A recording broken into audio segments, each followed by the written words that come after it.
morning. It's exciting for me to begin our second week together and reflecting this morning on the topic. I remember how valuable it was for me in my 25-year study of A Course in Miracles to come to understand the process of forgiveness in a totally different way. That the Course speaks about a reversal quite often, the reversal of our mind, where what we once thought becomes completely reversed, undone, and recalibrated. So, and a lot of this has to do with certain spiritual principles like abundance, for example, that when we're exposed, and this is what I call the OASIS experience, when we are exposed to radical abundance, the abundance of beauty, of love,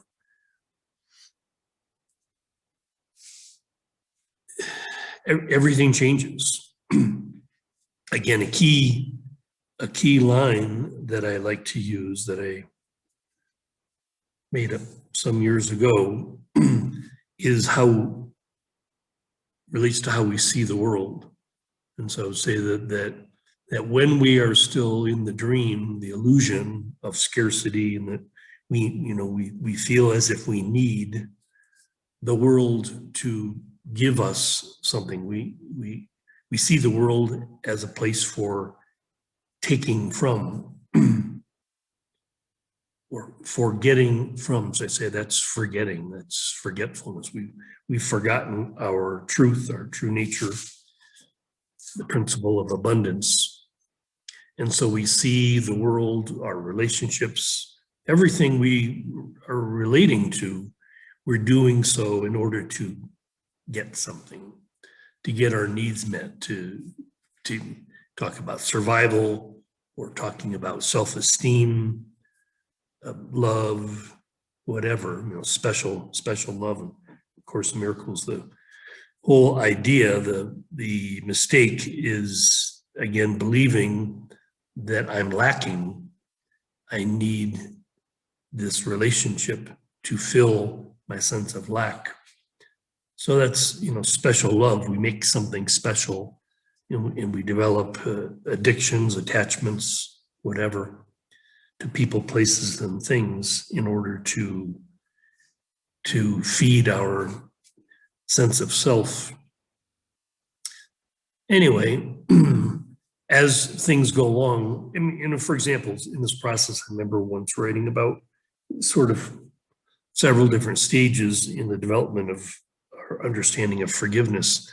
And so I might say, I'm starting to write a long memoir, and reflecting back on my childhood, and everybody, for the most part, if they really do their work, come to understand that there was a fair amount of damage that was part of the lesson of the world is to be disappointed, to be damaged, to the point where we seek another way. We don't seek the world as the source of our comfort, our pleasure, our happiness. We take a spiritual path and we find the true source, which I speak of a lot. But in the early stages, we might say forgiveness is looking at the ability of our parents to give us love, sense of security, safety, love, connection. So we could say, well, we learn in therapy, 12-step groups, whatever, we learn to forgive in the sense of accepting, well, they did the best they could.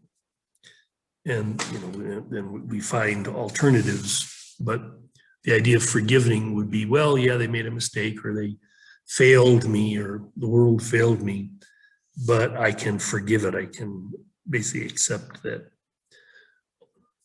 everything was a lesson, everything was there to help teach me, blah, blah, blah. So again, that's what it's saying in New Earth, that we begin at that place of acceptance where, well, okay, that's the world is what it is. It disappointed me, but then it moved me in a direction to find a greater truth and a true source of happiness. So at that level, forgiveness is acceptance, but we move into that level of appreciation, and then we can say about our parents, about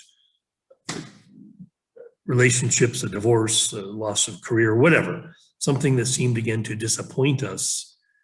And sometimes there could be a very strong sense of betrayal, or, that we were like devastated by some experience. But again, with appreciation, we come to understand, and usually this takes some time, to appreciate how that devastation, how that loss opened us to something new, something very important, something that we needed, that devastation, that loss, to move us in a different direction. So there's an appreciation for everything. And again, we bring it to a spiritual principle where we see that everything, always, the world, the universe was always working for my highest good, and which of course is true. So it's a level of appreciation.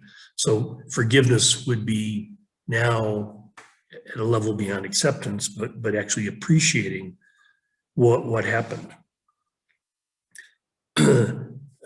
The final stage, which will come much later in our journey, is actually the recognition that from the beginning, our true disappointment was created by our own misunderstanding about the world, that we thought that the world was supposed to be giving us something, when in fact, we were born to give.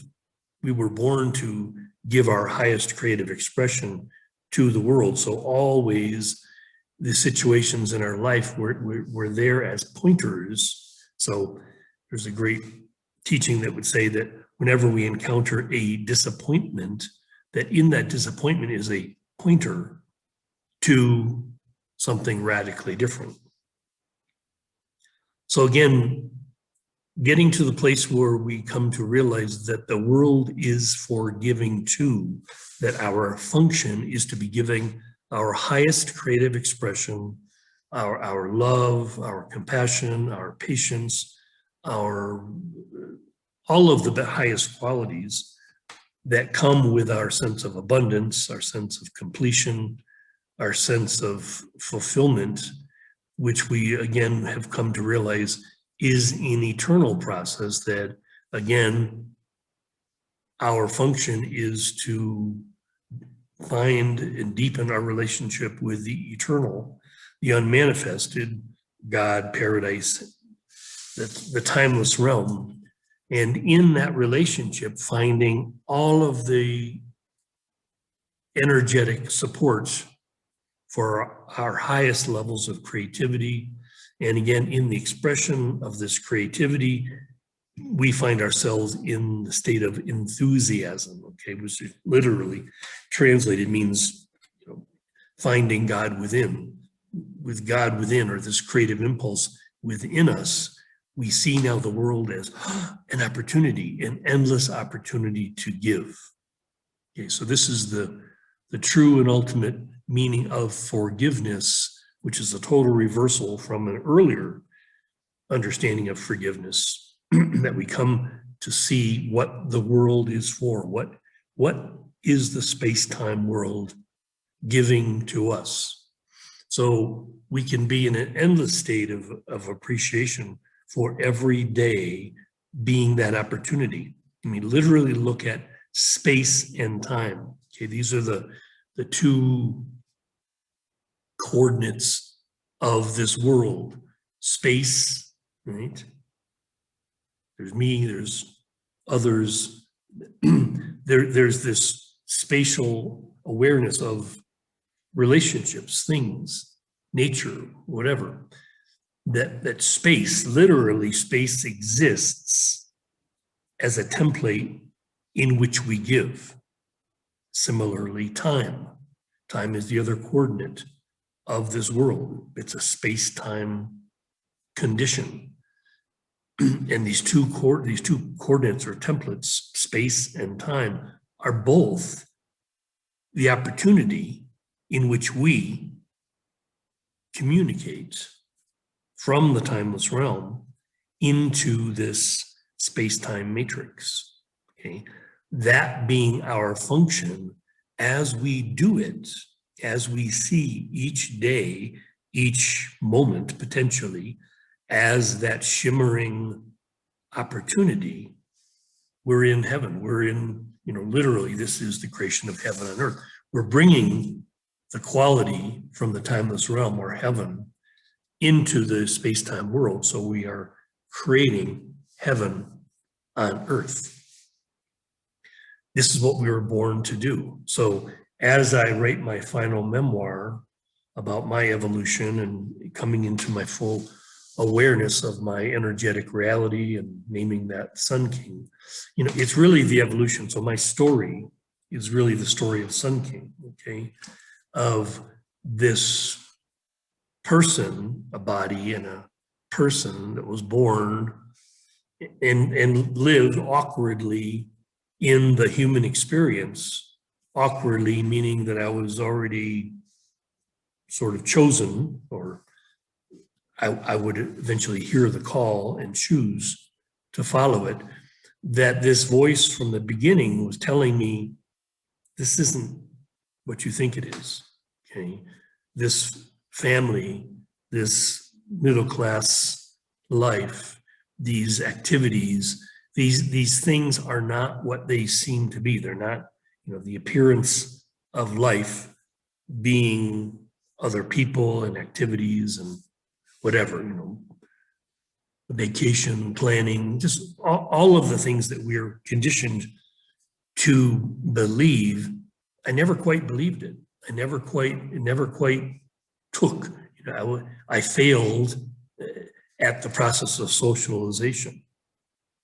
So in that failure was my eventual success.